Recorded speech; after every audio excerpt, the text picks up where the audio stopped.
De 1927 à 1945, le romancier Georges Simenon séjourne sur la côte atlantique. Le charme des lieux et des gens opère sur lui. Sous l'influence de ces paysages, il écrit pendant ces années-là plus de 50 romans, nouvelles et articles.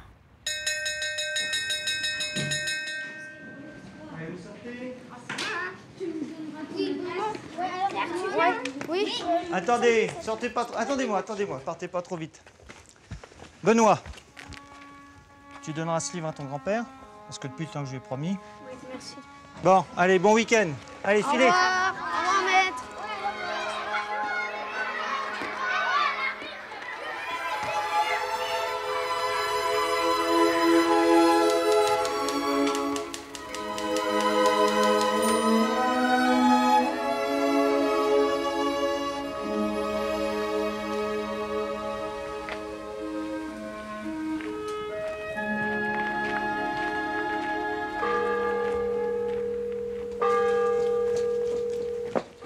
Papy, le maître m'a donné un livre pour toi. Ah oui?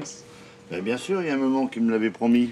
Marcel Martin, né en 1926, était un petit garçon à l'époque où Monsieur Georges habitait le logis de la Richardière, tout au bout de Marcilly. Tu peux me dire pourquoi ça t'intéresse? Il se souvenait bien de la présence de Monsieur Georges dans les rues du village. Il se souvenait même qu'il leur arrivait d'échanger des regards, comme si Monsieur Georges l'avait remarqué, lui, le petit Marcel, pour plus tard, qui sait, le faire apparaître dans son roman. Marcel était intrigué.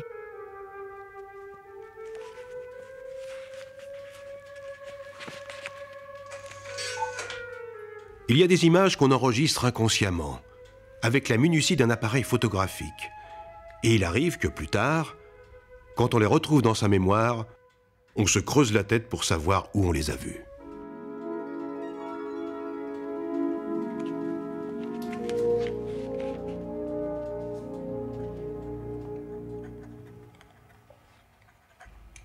Le père et la mère regardèrent le garçon sans montrer de surprise ni d'inquiétude.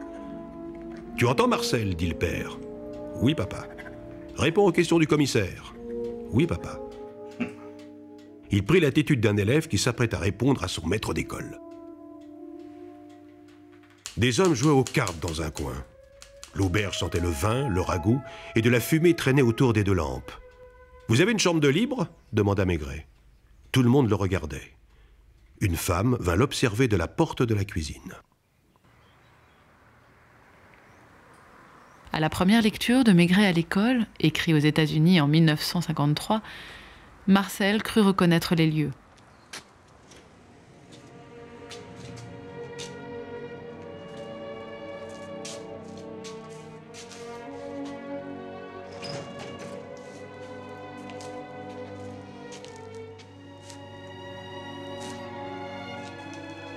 Il était persuadé qu'il s'agissait du bistrot de Marcilly, son village. Il voulait en avoir le cœur net.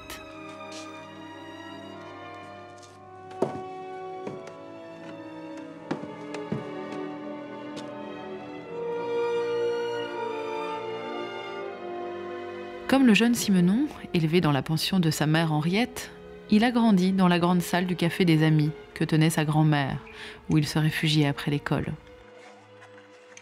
C'est là qu'il a aperçu Monsieur Georges pour la première fois. Bonjour. Bonjour.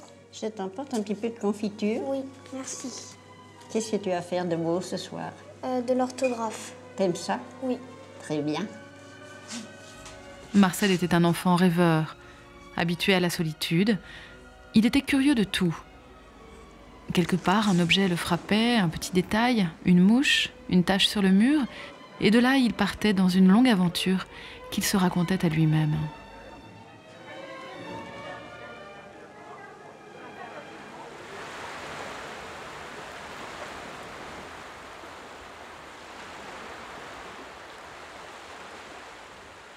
Marcel devait reprendre les choses au début, depuis le premier jour où Simenon posa les pieds sur la côte atlantique.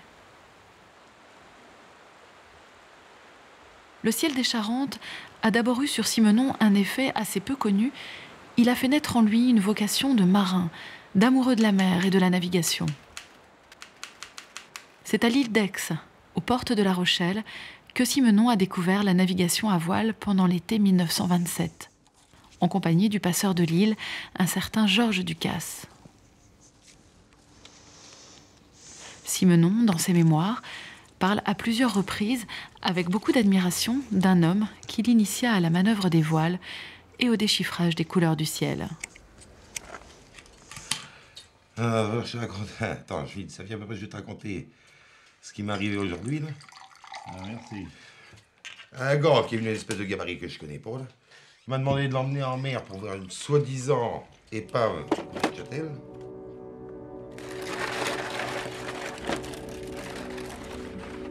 J'admirais le calme de Georges, le passeur, son visage impassible.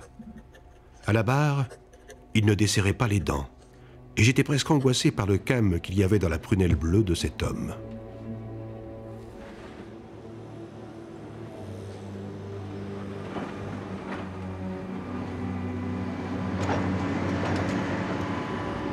Simenon sait mettre à profit les 2 mois passés à l'île d'Aix. Il publie, sous pseudonyme, des romans populaires consacrés à un personnage d'écrivain aventurier nommé Yves Jarry, dans lequel il se projette. Tous deux ont le même âge, la même curiosité, le même appétit de vivre, la même puissance de création. L'un comme l'autre, après une nuit agitée, peuvent se mettre au travail et rédiger un livre en 8 jours.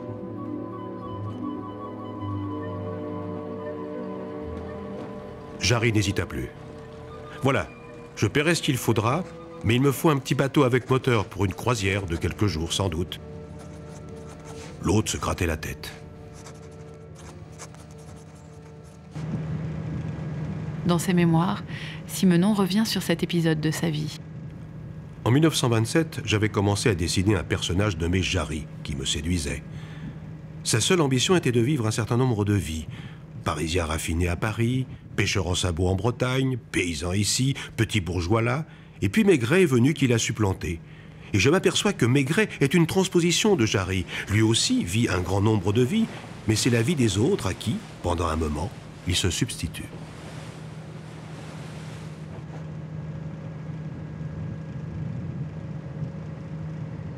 Contrairement à l'attente de Jarry, son compagnon ne posait guère de questions. La situation était pourtant assez étrange, et Yves n'avait donné aucune explication.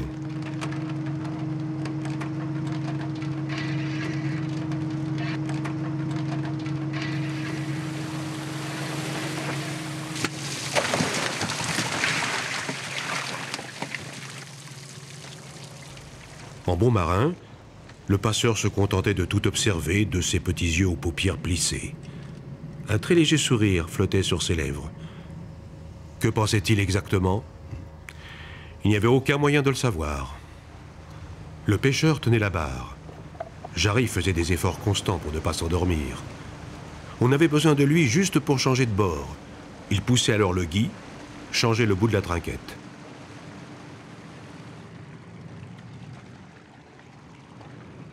Jarry était transformé. Il naissait littéralement à une vie nouvelle. Tout le transportait d'enthousiasme, le ciel, la mer, les bateaux et les gens.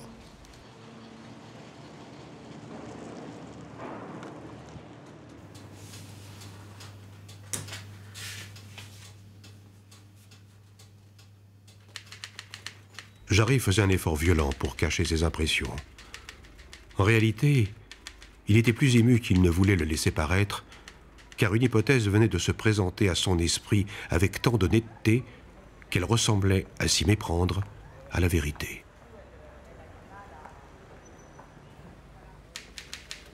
De retour à La Rochelle, dans le but de se fixer, Georges Simenon séjourne à l'Hôtel de France. À cette époque, et dès leur parution, le cinéma s'empare de ses premiers romans policiers pour les adapter.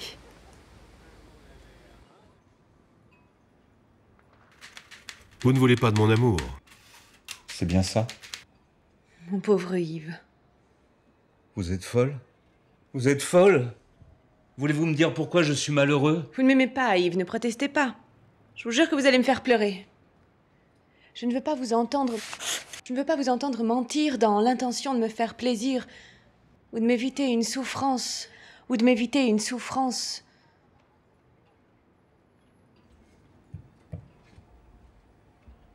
Le soleil était déjà levé, et il emplissait la chambre d'un éblouissement malgré les rideaux qui cherchaient à lui faire obstacle.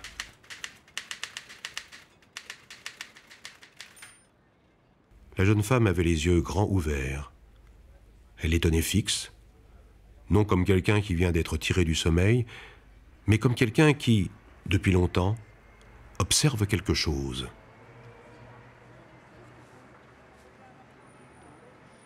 Tous les mercredis et tous les samedis, un grand marché emplissait un quartier de La Rochelle tout près de la rue du Minage. Marcel, qui accompagnait son père, rencontrait parfois Monsieur Georges et il en profitait pour l'observer. Le romancier s'attardait devant les étals. Poules, coqs, pigeons, canards dans leurs cageots, caquetaient, couinaient. À la saison, Marcel vendait ses bleuets et ses marguerites. La troisième vous est offerte. Allez-y, Marat des Bois et extrait de pays. Marat des Bois. J'allais faire le marché très régulièrement. J'adore le marché de La Rochelle. Allez, véritable Marat des Bois des pays. On commençait par la rue du Minage, puis on faisait le tour jusqu'à la halle aux poissons. Et puis, l'après-midi, quand c'était l'époque de la sardine, j'attendais l'arrivée des sardiniers, les femmes criaient « Voyez mon joli sancelle! Voyez mon joli sancelle !» Et j'achetais des sardines qui frétillaient encore. Voilà. Ça vous ira comme ça? Oui. Alors, allez, 9,50. la douzaine, là, mesdames, ce matin. La belle sancelle. Allez, venez voir, venez, la sancelle. Sancelle, là, mesdames, la belle sancelle.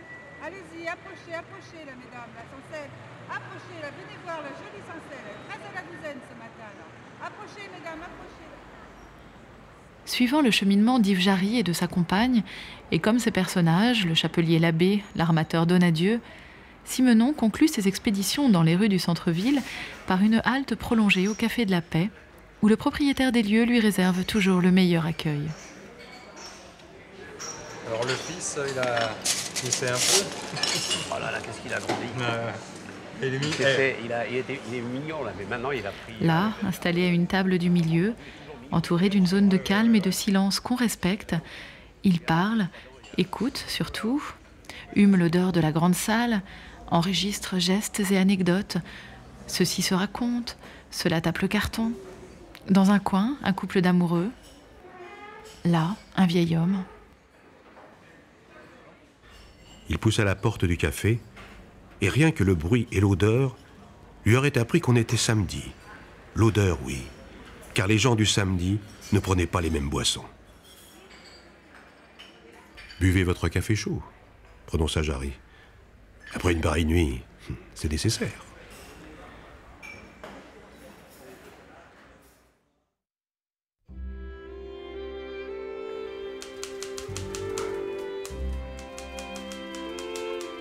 Cherchant une maison à acheter près de La Rochelle, le romancier découvre, entre Nieul et Marcilly, la Richardière. Il parvient à louer à un paysan cette vieille demeure, presque à l'abandon, en prenant tous les travaux à sa charge. Vers la fin de l'après-midi, j'allais me promener dans la campagne au bord de la mer, comme c'était le cas à Marcilly, puis à Nieul. Je marchais seul, peu soucieux en apparence et même pas soucieux pour de bon. Je humais l'air, je regardais autour de moi.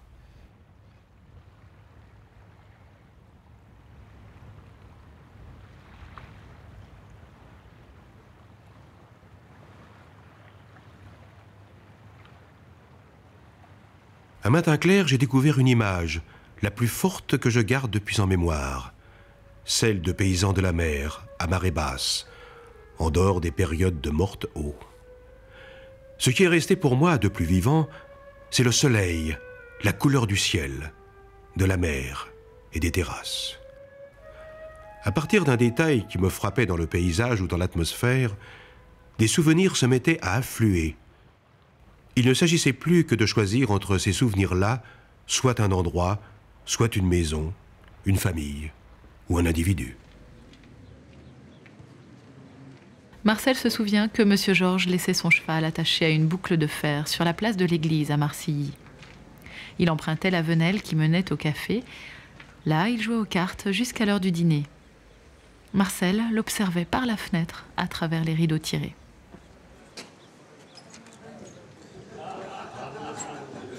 messieurs. Ah. On va frapper une installation. Tiens, salut Marcel. Salut Serge. Ça va? Ben, comme d'habitude. Alors, je pourrais avoir... Dans Maigret à Vichy, Simenon offre au commissaire un voyage en pensée à Marcilly. Il y fait naître ses héroïnes, les sœurs Lange. L'une d'entre elles est serveuse au café de la Poste. 2 sœurs dans un village de la côte atlantique. Maigret connaissait ce village-là, où l'on travaillait à la fois la terre et la mer. La plupart des filles n'avaient pas leur certificat d'études, et les garçons ne dépassaient guère ce stade non plus. En tout cas à l'époque où les sœurs Lange habitaient le village. On se remue parce que ça tombe en salle. Je sais pas, oui, on peut traquer, oui, tiens. Allez, santé Marcel.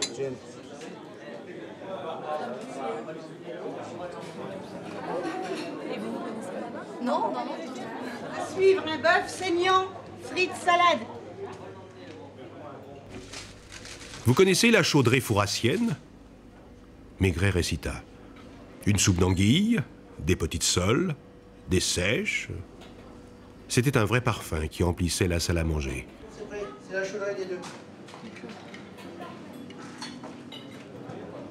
On va s'en percher sur le film et filer. Oui, ça fait... Oh, ben voilà, ça sentait bon. Oui, voilà. et toutes nos excuses pour le retard. Ah, ben on va faire honneur au plat. Comme malgré lui, Maigret s'efforçait de fouiller toujours un peu plus le portrait qu'il se faisait d'elle.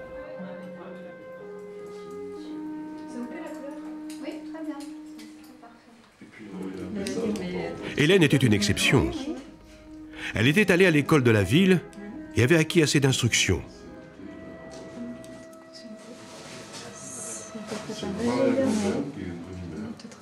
Partant le matin à vélo, revenant le soir, c'était une demoiselle.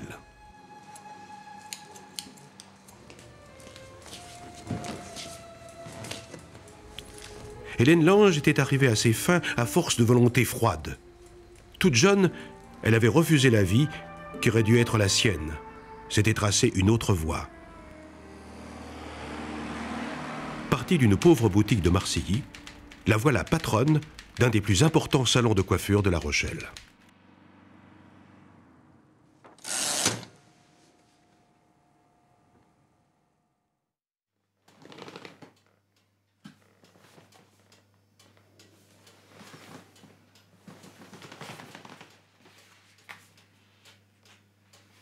Marcel s'aperçoit que plusieurs romans de Simenon sont situés à Marcilly, comme Le Coup de vague, qui décrit l'organisation du travail dans la ferme du même nom, où l'on pratique la culture et le commerce des moules.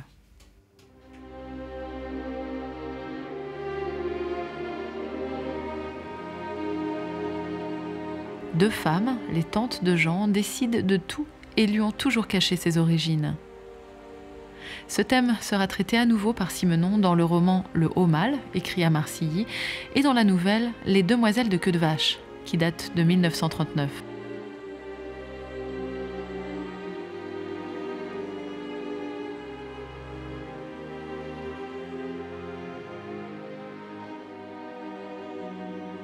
Dans le roman Le Coup de vague, Jean Naclos n'a pu choisir librement son métier.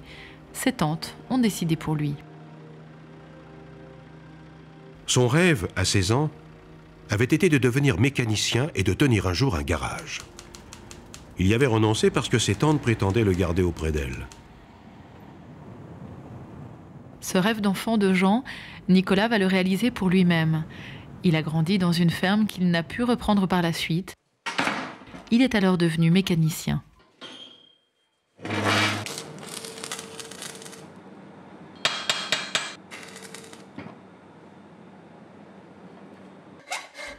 On avait loué la machine du fermier voisin, qui était là, avec ses 2 gosses, et qui prétendait commander.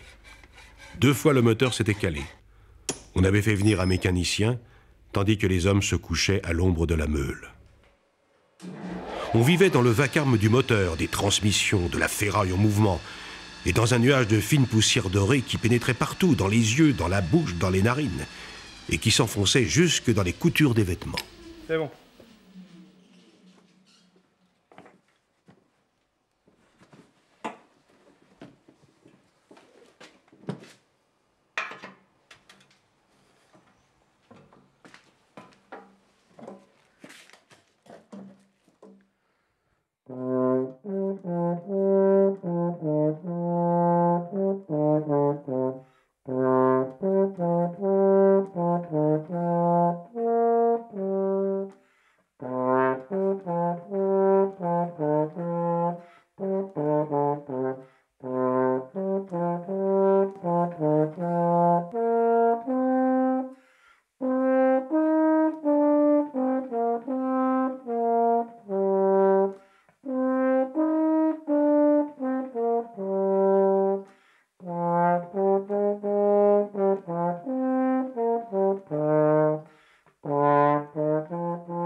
C'est à partir de cette salle du Café des Amis que Marcel a appris à regarder le monde.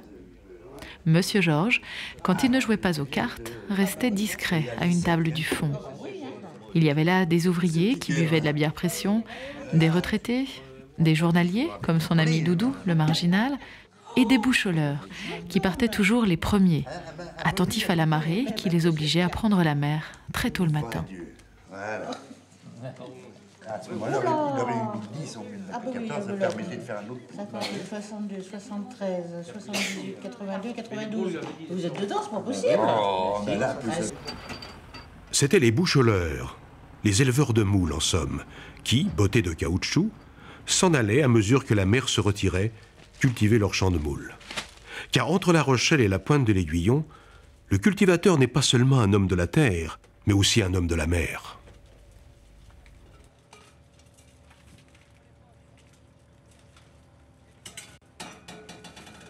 Marcel était troublé à la lecture du riche homme. Comment Simenon, ce Belge élevé dans une ville minière, avait-il pu si bien rendre compte du travail dans les bouchots? Marcel avait, lui, exercé ce métier toute sa vie, et tous ces détails lui auraient échappé? Quelque chose le chiffonnait. Il ne savait pas quoi au juste. Une dernière fois, il devait retourner en mer en compagnie d'Éric, son ancien apprenti, avant que tout cela ne disparaisse. C'est correct, tu vois, qu'on pourrait prévoir quelque chose. Bon, ben là, Tu fais pas du tout les suites, toi. Ah non, on n'a pas le temps. Ben oui. Tu sais, entre les pieux... Ouais, L'hiver, faut mettre... Si t'as assez de concessions en conséquence, parce qu'il en faut pas mal, hein. L'hiver, faut mettre plus de 2000 pieux. Hein. Ah oui, tu vois. C'est pas avant comme à Marcilly, là... Eh oui. Déjà, faut tous les prendre, Non, on les peut pas affûter. comparer de la façon qu'on a travaillé, puis vous autres. Ah, ça peut rien voir. De toute façon, nous, on va pas tarder à y aller. Je sais pas quelle heure il est, mais... Ben oui. Ah, ben là.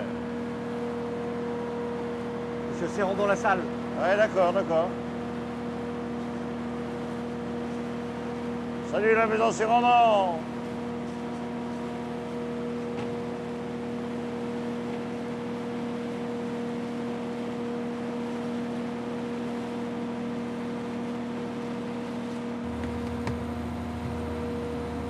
Il y en a beaucoup que d'ici la fin septembre, mi-octobre, ils ont fini. Hein. Ah oui? Allez, À moins de rendement, moins de vente, hein, pas tout. Ben, elle est tellement petite la moule que ça freine. Hein. Moi, quand j'ai commencé le métier, on pêchait 500 kg de moule, on vendait 500 kg de moule. Hein. Ah, ben. Un tour de panier. Bon. Avec les derniers beaux jours, on avait repris le travail au bouchot. Les expéditions de moules, l'exode quotidien et rassurant, avec les charrettes, dans le lit de la mer qui se retirait. La vie avait à nouveau un rythme, celui des marées auquel tout le pays obéissait.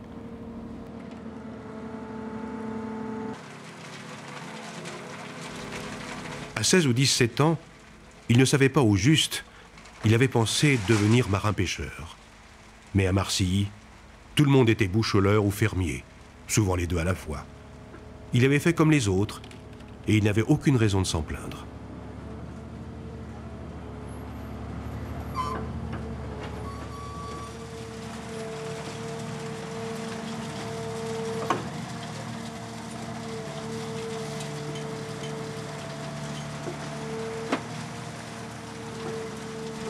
Vous êtes propriétaire d'un bateau de pêche ? Elle était trompée par la casquette de marin qu'il portait comme la plupart des boucholeurs. « J'élève des moules, dit-il, avec l'air de plaisanter. Vous vous moquez de moi, n'est-ce pas ? Je ne me moque pas, c'est la stricte vérité. On plante des pieux dans la mer, là où elle découvre le rivage à marée basse. Entre ces pieux, on installe des fascines. Il suffit d'aller chercher des naissins au large et de les accrocher à ces fascines et à ces pieux. Bah, qu'est-ce que c'est, les naissins ?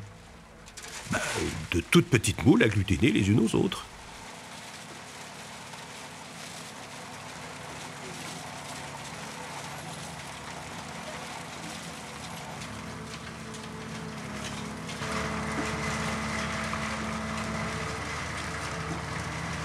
Au moins salé qu'est-ce qu'on a été.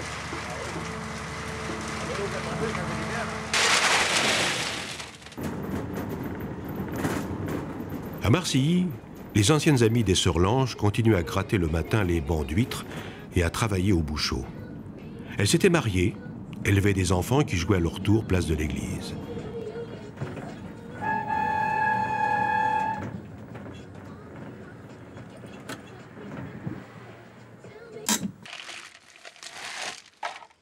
Voilà, un petit kilo de moules. Oui. Alors, 3 pains. Merci. Maigret revoyait les femmes, jeunes et vieilles, y compris les petites filles, partir au lever du jour, parfois dans la nuit, selon l'heure de la marée. Voilà, j'ai mis la note dans chaque poche. En 1959, satisfaisant à la commande d'un éditeur hollandais qui veut publier un ouvrage sur la femme en France, Simenon se souvient des femmes aperçues à Marcilly, de la dureté de leur travail. Les joues sont rouges, luisantes, mouillées. Les yeux piquent, les mains sont gourdes, et sans cesse les écailles coupantes y font des écorchures. Bonjour, Madame Delamarre. Ah, vous avez des œufs, c'est super. Merci. Ok, merci. Romain, ça va être génial. Hop. Vous avez pensé à ma lecture? Ouais.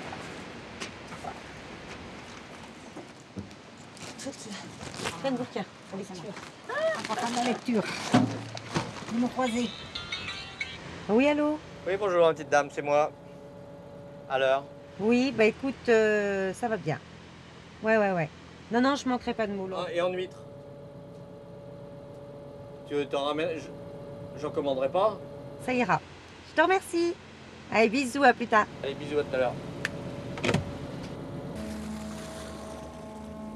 Un soleil éblouissant faisait scintiller la mer.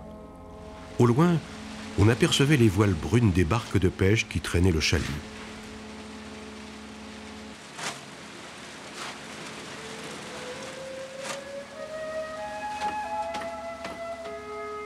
L'eau, qui s'était retirée un peu plus loin que la veille, découvrait les galets avec des mares de vase, et les pieux des bouchots avaient leur base couverte d'une épaisse couche d'algues vertes.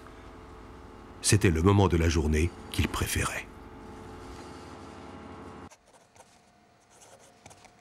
Quelle heure était-il? L'horloge réclame au mur était arrêtée. Il faisait chaud. Les petits verres avaient été remplis 3 ou 4 fois, et une odeur de marc se mêlait à l'odeur des pipes. Comme partenaire, il avait le patron, et les 2 autres étaient des pêcheurs, dont le vieux pêcheur d'anguilles, Barito. Ici, je suis au corps de garde. À toi. Des coups qui ne brisent pas. Ah, faut que tu prennes et que tu joues. Yes.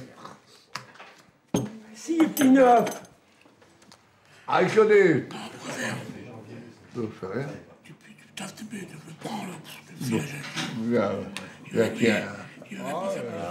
allez, garde la fagot. Tiens, un 9. Et vous trouvez pas Morgane avec ça? Un monsieur très bien, au visage coloré, à la boutonnière ornée de la Légion d'honneur, a dit en abattant une tierce haute. « Le bateau vient d'arriver. La tierce est bonne. »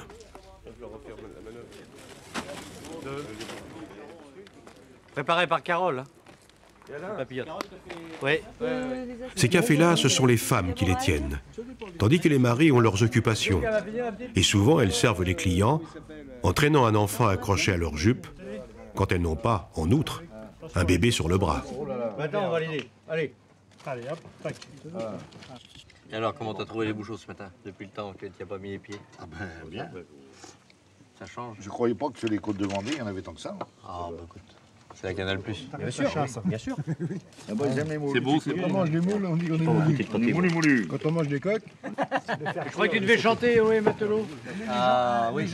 Et nous, on reprend le refrain. Vous faites oh oh oh. Rodolphe, tu te lèves? Alors ça fait.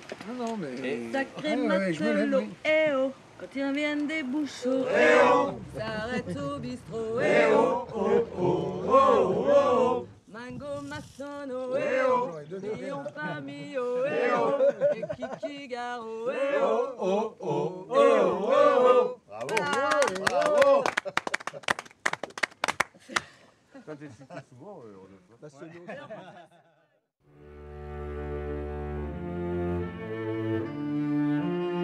Ne parvenant pas à acheter le domaine de la Richardière, Simenon, en 1934, cherche un domicile dans toute la France, dans le Loiret, en Bourgogne et ailleurs.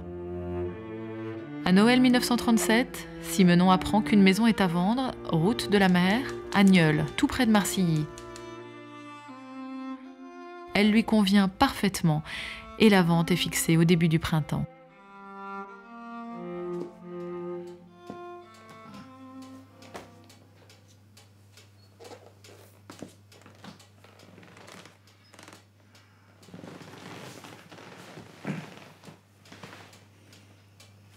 Dans Malampin, écrit par Simenon en 1939, à la veille de la naissance de son premier enfant, le docteur Malampin laisse remonter à la surface ses souvenirs d'enfance dans une ferme charentaise.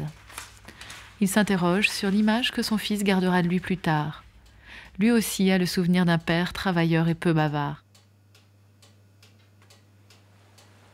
Un ciel sans couleur, avec encore de l'eau en suspens.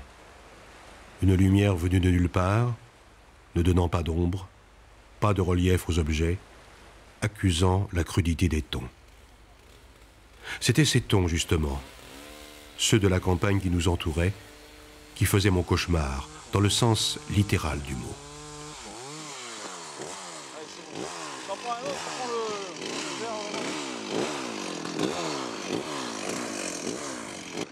Allez.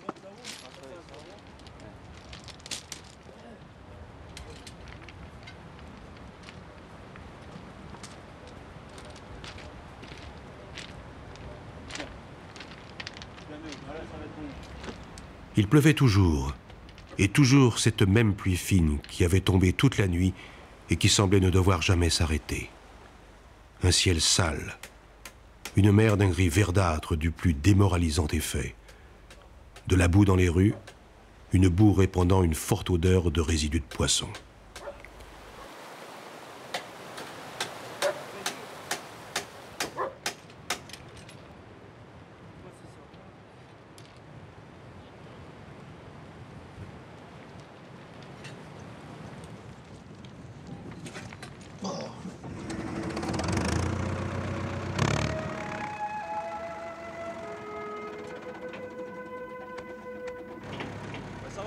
Le vent arrivait avec une vitesse sans cesse accrue du golfe de Gascogne, s'engouffrait dans le pertuis d'Antioche, dont les eaux étaient brunes, striées de bavures d'écume.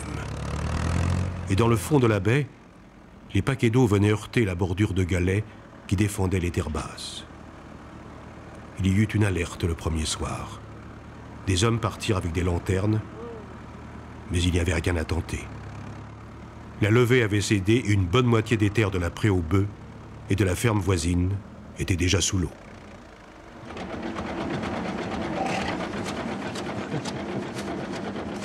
La soupière.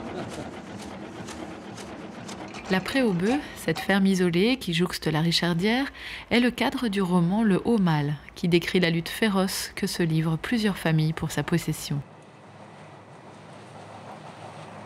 C'était la première fois qu'on faisait les battages à la Pré aux Bœufs. Il y avait 25 personnes à nourrir, et c'était le soir même le dernier repas de la batterie.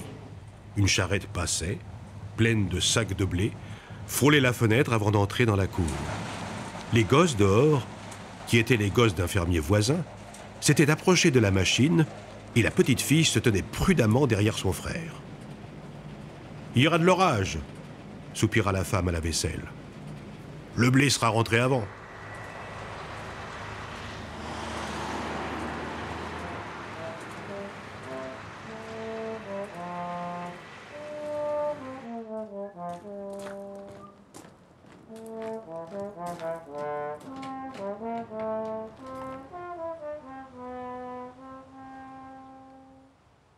Tiens, salut Pilou.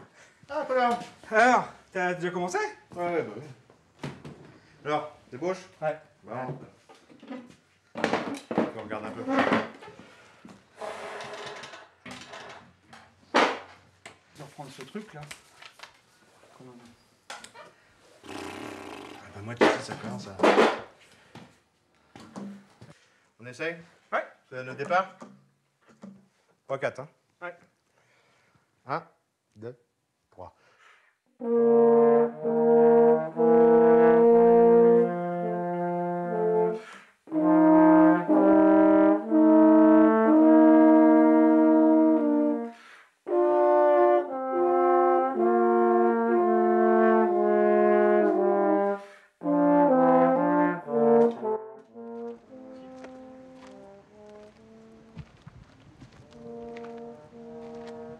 À Nieul-sur-Mer, Simenon rédigera 8 romans et de nombreux recueils de nouvelles. Nieul, c'est pour le romancier une période heureuse, celle d'une vie rurale intense, celle de la naissance de son fils. Mon cher fils, la maison de Nieul est toujours là, toujours la même, je suppose. Une maison de grand-mère, la maison où nous aurions voulu naître. Une maison de campagne, bien sûr, pas un château, cette folie nous a passé. Mais une maison qui soit vraiment la maison, qui se suffise en quelque sorte à elle-même, avec ses armoires pleines de provisions, son potager, son verger, ses pommes qui se dessèchent lentement et qui embaument le fruitier, son linge blanc dans les commodes, le bruit de la bêche dans le jardin ou celui du râteau sur le gravier des allées, le jet d'eau sur la pelouse qui tourne tout seul et forme des arcs-en-ciel dans le soleil.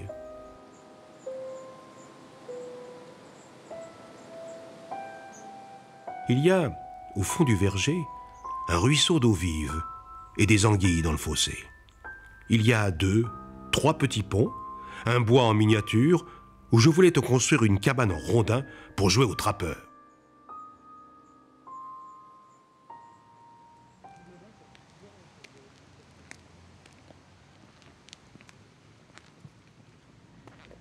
C'est en face de la maison de Nieul, rue de l'Océan, que Pilou l'agriculteur et Nicolas le mécanicien se retrouvent plusieurs soirs par mois.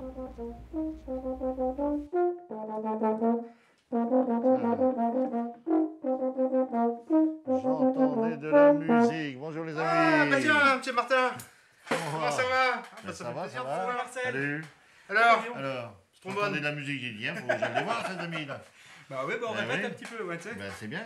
La Ben, musique. Vous pouvez y aller, on va vous écouter les amis. Alors, ce trombone. Ben ce trombone, ben... Vous êtes pas venu avec? Non, ça y est, moi je fais la retraite. Du trombone aussi après? Ben, du trombone aussi, ben j'ai 80 ans. Hein. Bon alors? Oui, mais j'en ai fait 60 ans de musique, c'est déjà pas mal. Oh, bah alors. Il y en a qu'on en fait moins. Hein. 80 ans, la jeunesse. Mais vous êtes pas venu pour rien, on va peut-être pouvoir aller boire un coup après ça. Après, ben c'est une bonne idée, ça tient. Allez! Allez, Pilou. Votre bonne santé. Oui. À la musique. Et puis au trombone, hein, parce que rien que pour ça. Hein. Ça. Bon. Ben, mes compliments pour ton pinot. On peut mettre fin à la répétition? On met fin à la répétition. Allez, impeccable. Très bien.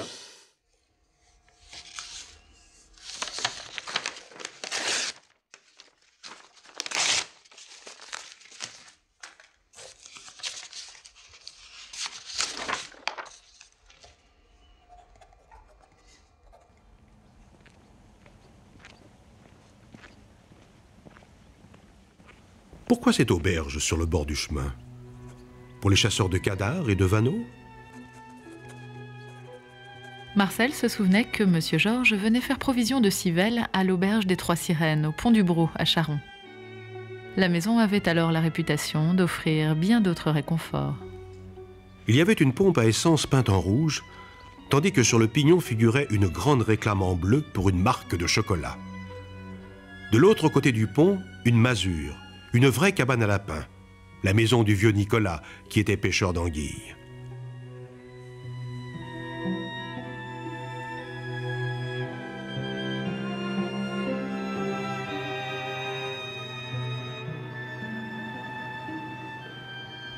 Cela s'appelait le pont du Brou.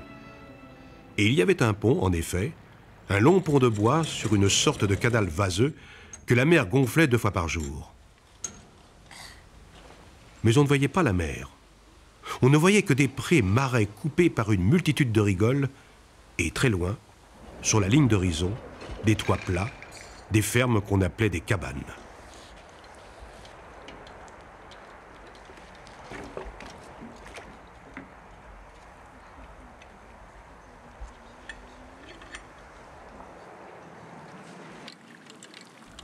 Là-bas, il n'existe qu'une seule maison, une auberge. Eh non, toujours rien.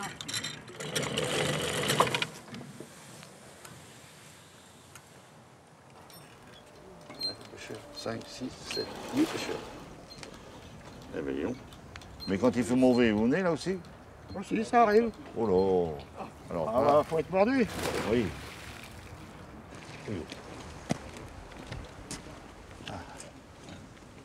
Tiens, salut Marcel, t'es de retour? Oui, oui. Alors, tu veux le beau temps qu'il fait aujourd'hui? Ah bah, faut en profiter, hein. Ouais. Parce que regarde ça. T'as vu, c'est joli, là. Le ciel Ah, bleu. bien dégagé, oui. On dit qu'on peut tailler une culotte de gendarme, mais on doit en faire plusieurs, là. Oui, pas comme en 39, hein.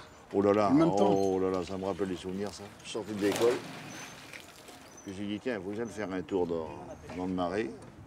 Puis les bêtes, j'ai dit, mais qu'est-ce qu'elles ont? Elles sentaient ce qu'allait arriver, ce raz de marée, là, qui a été... Tout s'est découvert. La mer a remonté jusqu'à Niort. Hein. À la fin de l'hiver, un raz-de-marée a emporté les digues en baie de l'Aiguillon et les eaux ont recouvert les terres jusqu'à Maran. Ce n'était pas un hiver comme les autres. C'était l'hiver où, dans toute la région, les prés étaient sous l'eau. Les inondations qui allaient dégénérer en catastrophe avaient déjà commencé. Les eaux montaient, il pleuvait toujours.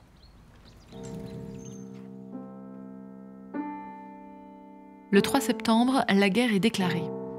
Le 14 mai 1940, le préfet confie à Simenon le soin d'organiser à La Rochelle l'accueil des réfugiés belges qui affluent principalement en train en Charente-Inférieure.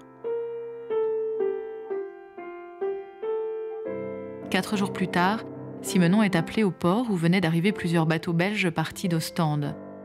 Les Ostendais seront accueillis et logés à Charon et Marcilly auprès de familles et dans des bâtiments publics mis à disposition.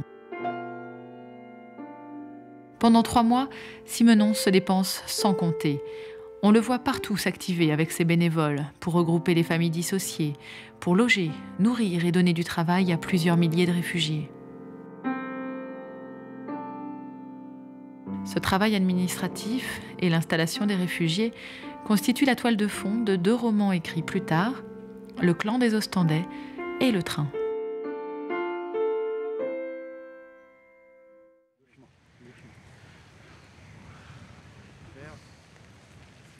Le centre d'accueil des réfugiés devient très rapidement un bureau de placement et de très nombreuses familles d'agriculteurs parèrent à la déficience de main-d'œuvre paysanne.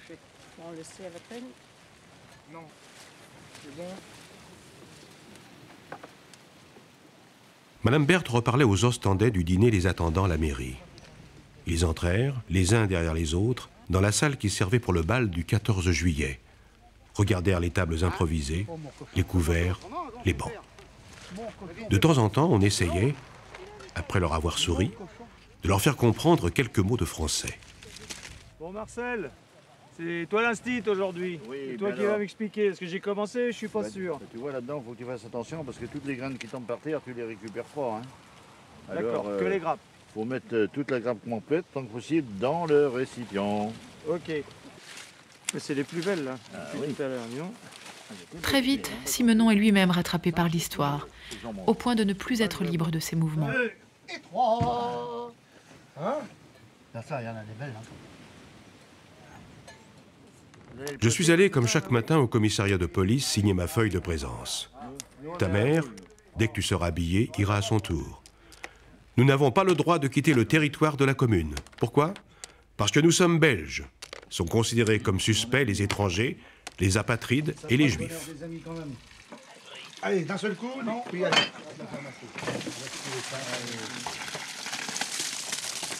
Ah, c'est beau. Vous avez l'intention de manger la langue? Non, je pense pas. Non, maintenant, mais... Le papier. Oh, ça devrait aller là.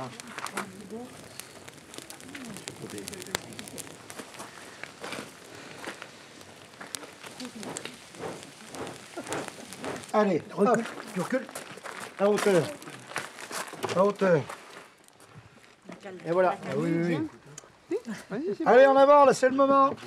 On transporte des populations entières ici ou là. On groupe les races. On envoie les uns de tel côté parce qu'ils sont polonais, les autres de tel autre parce qu'ils sont communistes ou israélites. Cela paraît inouï. Pour t'acheter du lait, il faut une carte. Pour acheter du pain, du sucre, de la viande, de l'huile ou du beurre, il faut une carte. C'est ce qu'on avait dans les verres. Alors, c'est bon?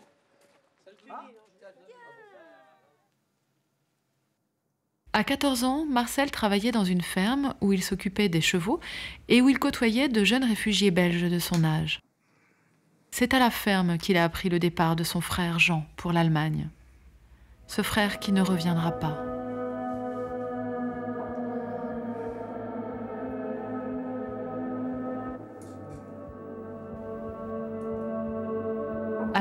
pour le romancier, comme pour son personnage principal, Homer, il n'y a qu'une issue, s'enfuir.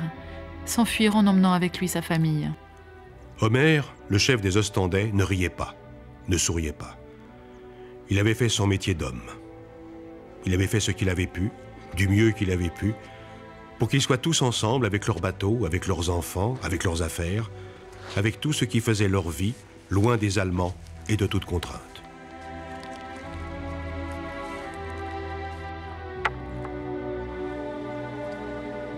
Le pont du Brou n'était pas gardé. Dans les maisons basses, sur le continent, les gens dormaient. Et les bêtes s'agitaient parfois dans les écuries et les étables, cependant que les avirons poussaient lentement le canot.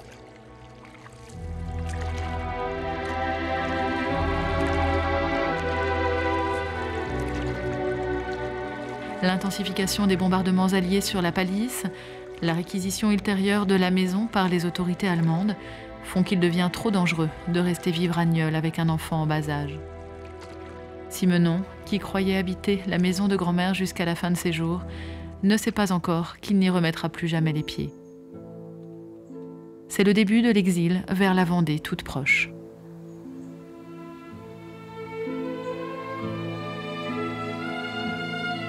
C'est un adieu final au pays d'Aunis. Une page est tournée.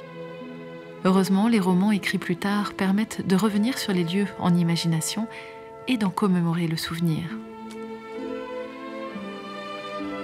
Mon cher garçon, il m'est arrivé souvent dans ma vie de me croire arrivé au port, avec toujours la sensation d'une installation définitive.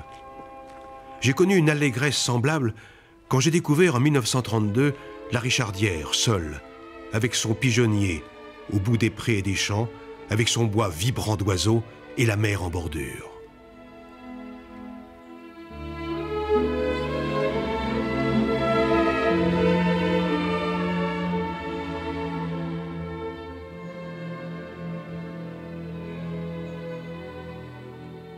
Malgré le rapport étrangement étroit qu'il entretenait avec le romancier, Marcel ne pouvait apporter de témoignages précis sur la personnalité de Georges Simenon.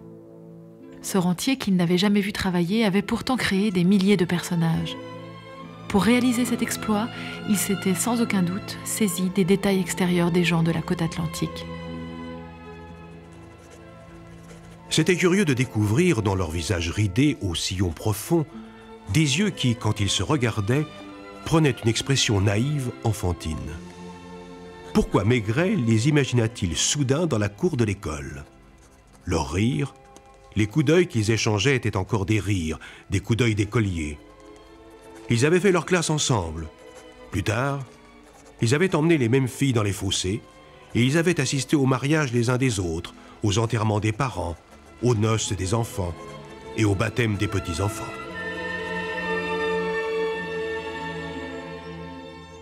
Marcel était maintenant certain de retrouver dans ces silhouettes esquissées la personnalité de ses amis, de ses proches, de ses copains d'école. Quant à lui, il s'était reconnu avec évidence dans l'un et l'autre de ces personnages, avec l'impression de déambuler en quelque sorte d'un roman à l'autre, tout le long de l'œuvre simenonienne. Pour cette raison, il avait envie d'adresser un signe de reconnaissance à celui qui s'en était allé.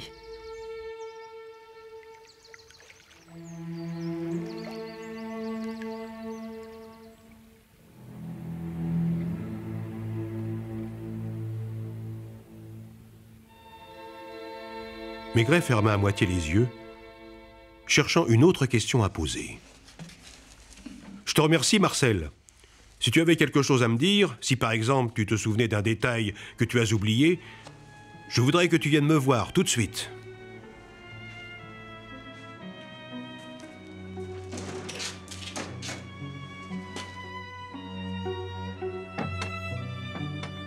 Les romans de Marcilly et de Nieul rendent fidèlement l'ambiance des travaux et des jours, des rythmes et des relations qui animent les habitants de ces villages.